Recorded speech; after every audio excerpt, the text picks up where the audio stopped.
Olá, bom dia para você, seja bem-vindo a essa edição. O convite você já sabe. Vamos juntos conferir o que foi notícia no Brasil e no mundo, dar aí um passadão pelos destaques da semana.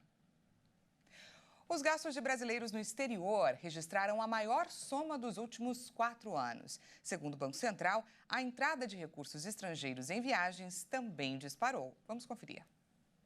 Os turistas brasileiros desembolsaram 33 bilhões e 600 milhões de reais no exterior no primeiro semestre deste ano. De acordo com as estatísticas do setor externo publicadas pelo Banco Central, esse foi o maior valor gasto desde 2019. O total de gastos ficou 18,4% maior do que o registrado no mesmo período do ano passado, quando os brasileiros usaram cerca de 42 bilhões de reais fora do país. Já o ingresso de recursos estrangeiros em viagens ao Brasil totalizou 15 bilhões e 300 milhões de reais nos 6 primeiros meses deste ano, resultado 35,6% maior do que o volume de 11 bilhões e 300 milhões de reais apurado em 2022. Ao longo dos últimos 3 anos, o mercado de viagens foi duramente afetado pela pandemia do novo coronavírus. Já no ano passado, os gastos dos brasileiros com viagens internacionais totalizaram quase 58 bilhões de reais. A oscilação do dólar também ajuda a explicar os resultados. A cotação da moeda fechou o ano passado com a primeira queda anual desde 2016, a R$ 5,28. Atualmente, o dólar é cotado na casa dos R$ 4,75, o menor valor desde abril de 2022. E nesta semana, a agência de classificação de risco Fitch elevou a nota de risco do Brasil. A medida é muito importante para qualquer país. Existem 3 classificações: calote, especulação ou investimento. Ainda estamos no grau especulativo, o que significa basicamente que os investidores podem apostar suas fichas com cautela. Ou seja, colocar menos dinheiro no negócio e até negociar a taxa de juros. Não parece, mas o reflexo é sentido tanto no bolso do cidadão quanto no caixa dos empresários e do governo. O Brasil já fez parte do seleto grupo de países com selo de investimento. Foi no segundo mandato do presidente Lula. Perdeu com Dilma Rousseff e nunca mais recuperou. O governo comemorou, porque ganhou um novo argumento para defender sua proposta de reforma tributária. E segundo o ministro da Fazenda, Fernando Haddad, é possível apostar em voos mais altos. Tem muito trabalho pela frente, mas o que eu quero dizer é que eu estou muito confiante e eu reputo esses resultados, a harmonia entre os poderes da República. Sempre salientei que considerava que a nossa crise, a chamada crise econômica que o Brasil vive, é um desdobramento de uma crise de natureza política.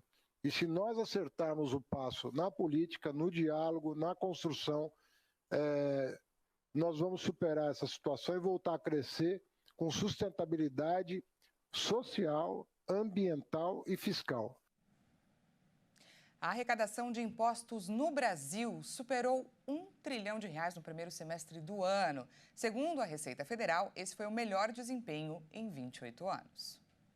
A arrecadação de impostos e contribuições federais no Brasil somaram 1 trilhão e 150 bilhões de reais no primeiro semestre deste ano. De acordo com a Receita Federal, o resultado é 0,3% superior ao apurado no mesmo período do ano passado e é o maior para o acumulado dos 6 primeiros meses desde 1995, ano que marca o início da série histórica do indicador. No período, o mês de janeiro corresponde ao maior valor embolsado pelo governo, com impostos e contribuições com mais de 257 bilhões e 600 milhões de reais. A cifra só voltou a superar os 200 bilhões de reais em abril e seguiu abaixo da marca em março e junho. Assim como em março, a arrecadação total de junho foi inferior à apurada no mesmo mês do ano passado, com uma queda real de 3,4% na comparação anual. No acumulado do ano, a Receita Previdenciária totalizou uma arrecadação de 288 bilhões 582 milhões de reais, com crescimento real de 7,1%. Esse desempenho é explicado pelo crescimento real de 9,79% da massa salarial. Além disso, houve crescimento de 33% nas compensações tributárias com débitos de receita previdenciária.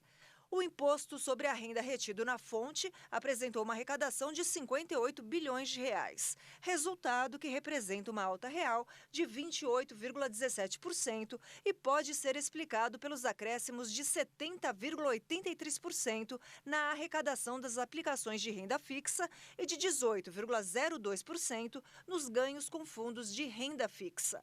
Já o IR de rendimentos do trabalho resultou em uma arrecadação de mais de 99 bilhões de reais, com um acréscimo de 6,38%. O desempenho foi resultado dos acréscimos na arrecadação dos rendimentos do trabalho assalariado, de 8,42%, e da participação dos lucros ou resultados, de 15,7%. E uma pesquisa do Núcleo de Estudos da Violência da Universidade de São Paulo, da USP, apontou que crianças e adolescentes pretos entre 11 e 14 anos de idade têm 2 vezes mais chances de serem revistados por policiais na cidade de São Paulo do que os brancos. A reportagem é do Leonardo Félix. Segundo o levantamento da Universidade de São Paulo, crianças e adolescentes negros são tratados de maneira diferenciada pelas forças de segurança do Estado. É o que analisa o pesquisador da USP, Renan Teodoro de Oliveira. Eu acho que o que chama mais atenção é o fato de serem crianças e adolescentes já relatando que tiveram experiências intrusivas com as forças policiais no município de São Paulo. Nós percebemos uma desproporção no que tange a raça, a cor das pessoas que nós entrevistamos. Os números do estudo mostram uma interação 2 vezes maior com pretos. Em 2016, primeiro ano da pesquisa com todos os 800 participantes, cerca de 27% dos que se declararam pretos foram abordados pela polícia, contra 18% dos brancos e 12% de pardos.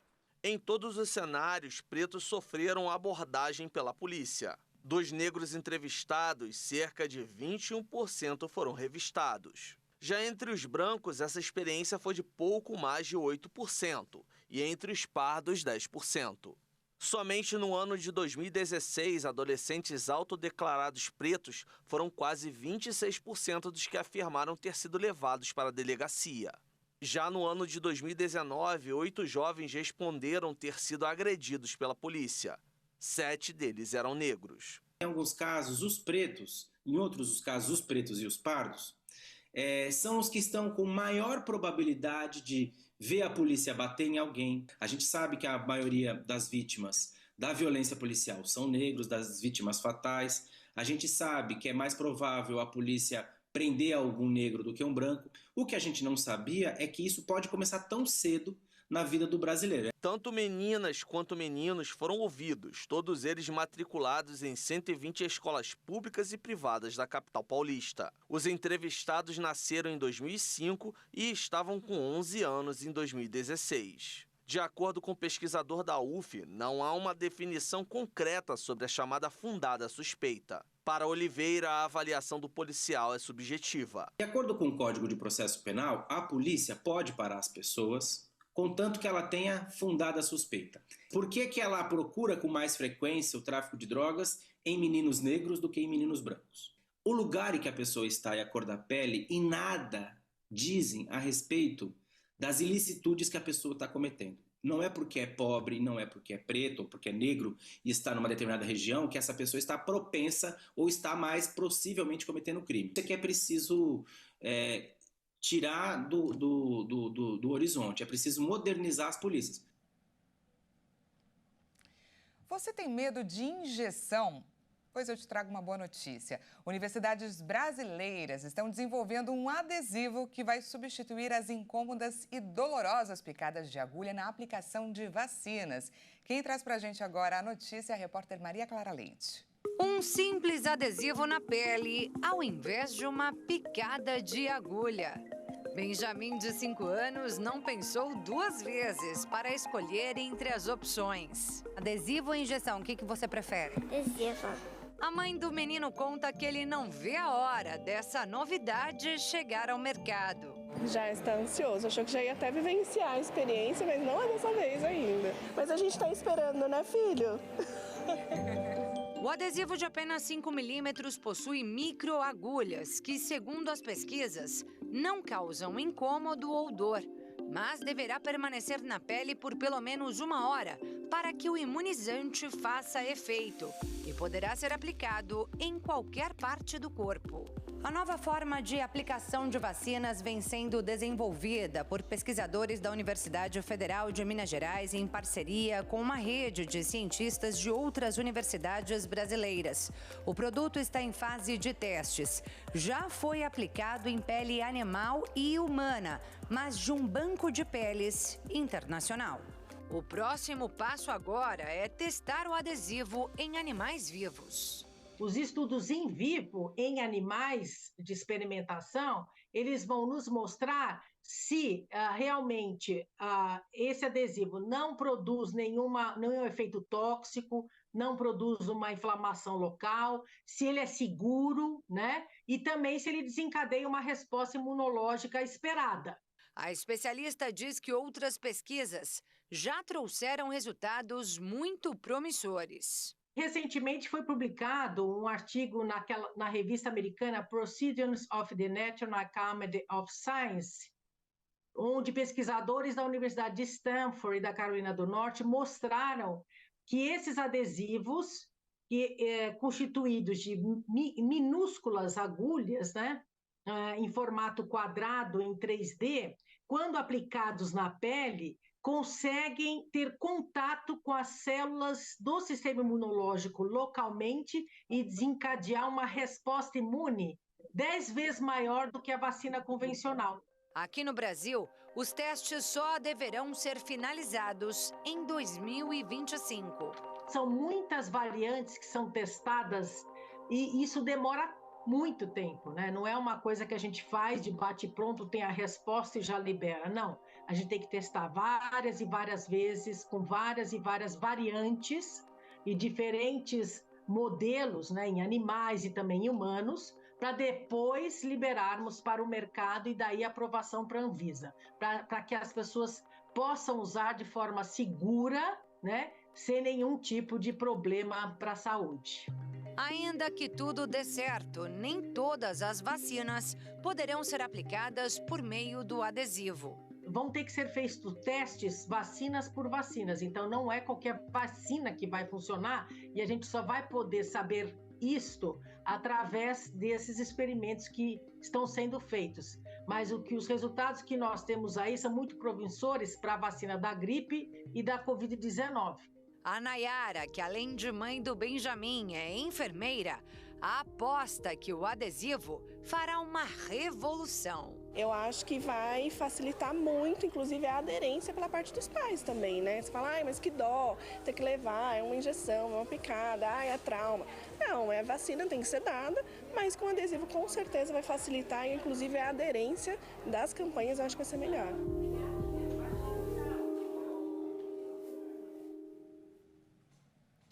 A gente vai para um rápido intervalo e na volta mostramos a aventura que pai e filho embarcaram rumo à história dos dinossauros. Nós voltamos já, não perca!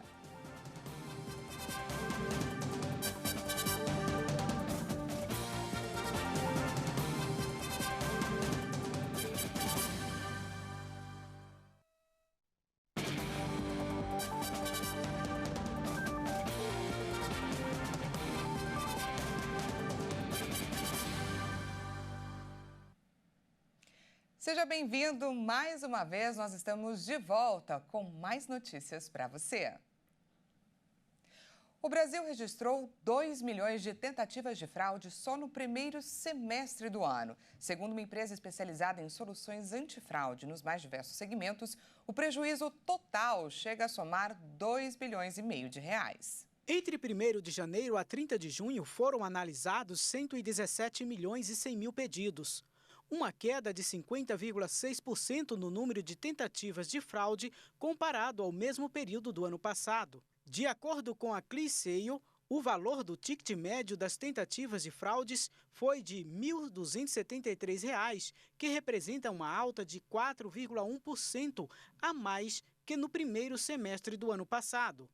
Os dados refletem a desaceleração do comércio eletrônico e as incertezas financeiras decorrentes do atual cenário econômico. A empresa levou em consideração apenas pagamentos via cartão de crédito no setor de e-commerce. São considerados tentativas de fraude todas as transações que, por algum motivo, foram classificadas como suspeitas ou confirmadas como fraude.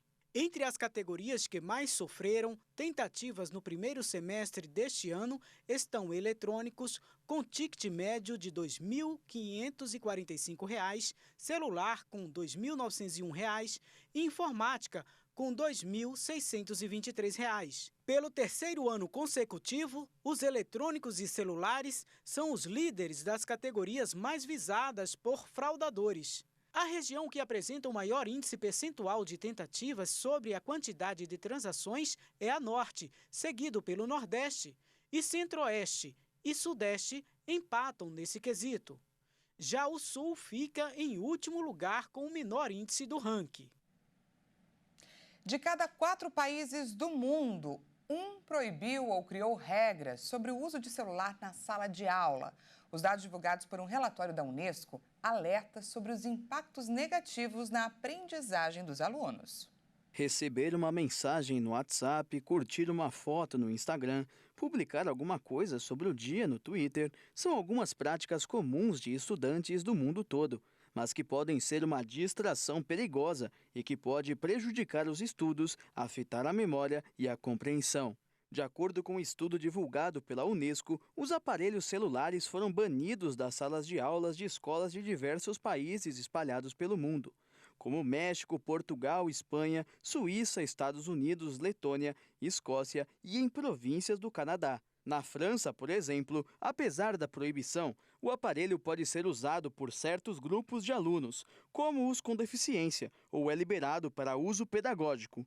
Já os países da Ásia são os que têm mais leis sobre o assunto. Em Bangladesh, por exemplo, nem os professores podem usar o aparelho em sala. Até o momento não existe uma lei que proíba o uso de celulares em salas de aula no Brasil.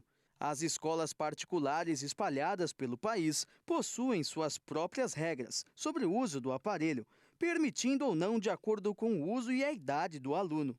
Em 2015, um projeto do deputado Alceu Moreira, do PMDB do Rio Grande do Sul, falava sobre proibir o uso de aparelhos eletrônicos como celulares e tablets nas salas de aula da educação básica e superior de todo o país.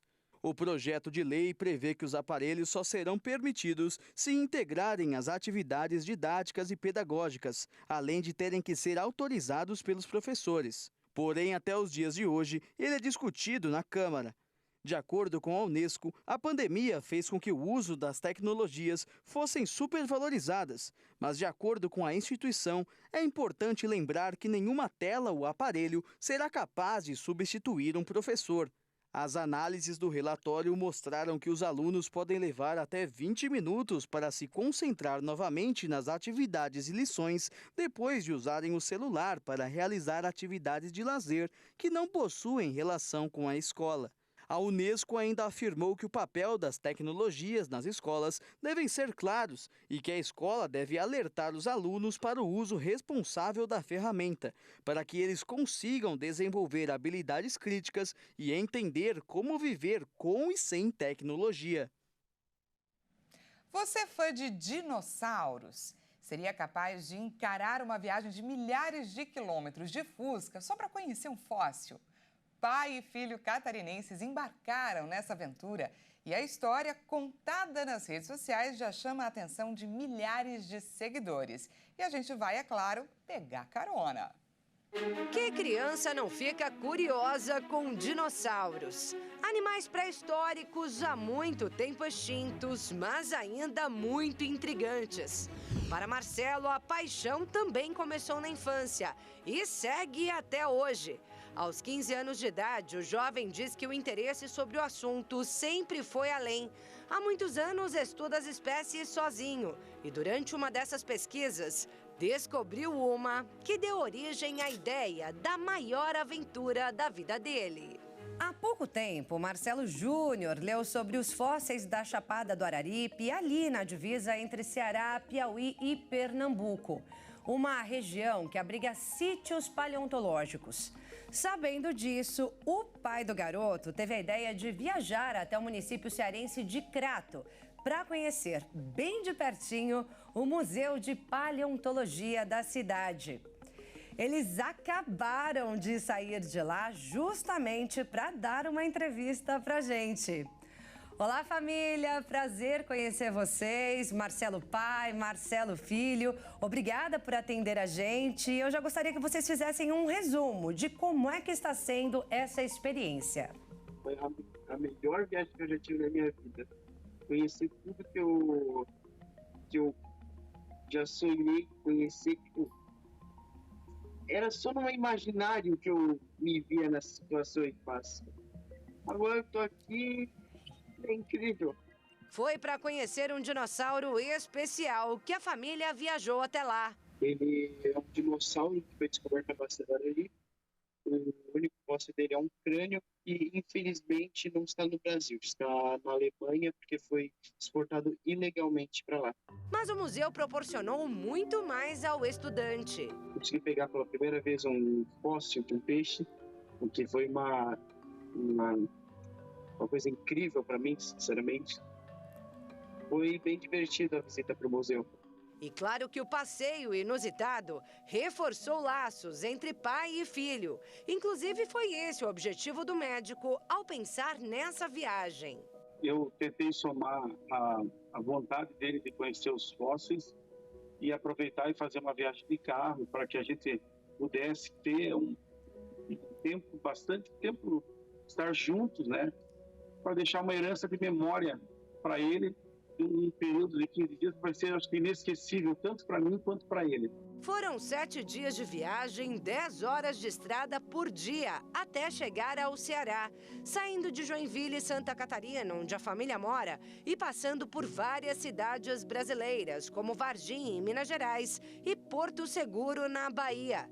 Tudo isso no famoso Fusca Azul 95, que acompanha Marcelo há décadas. Esse Fusca eu tenho há 21 anos. E o Marcelo sabe que quando ele fizer 21 anos, o Fusca vai ser dele.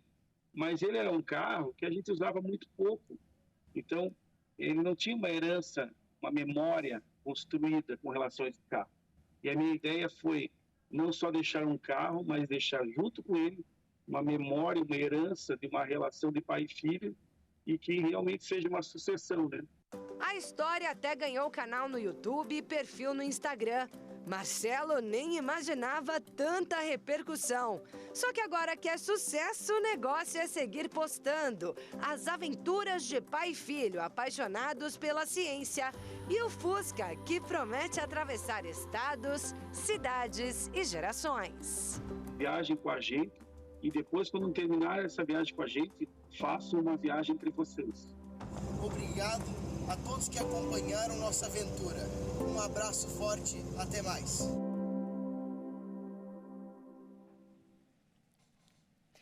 Essa edição fica por aqui. Muito obrigada pela sua companhia. Um ótimo final de semana para você e até segunda.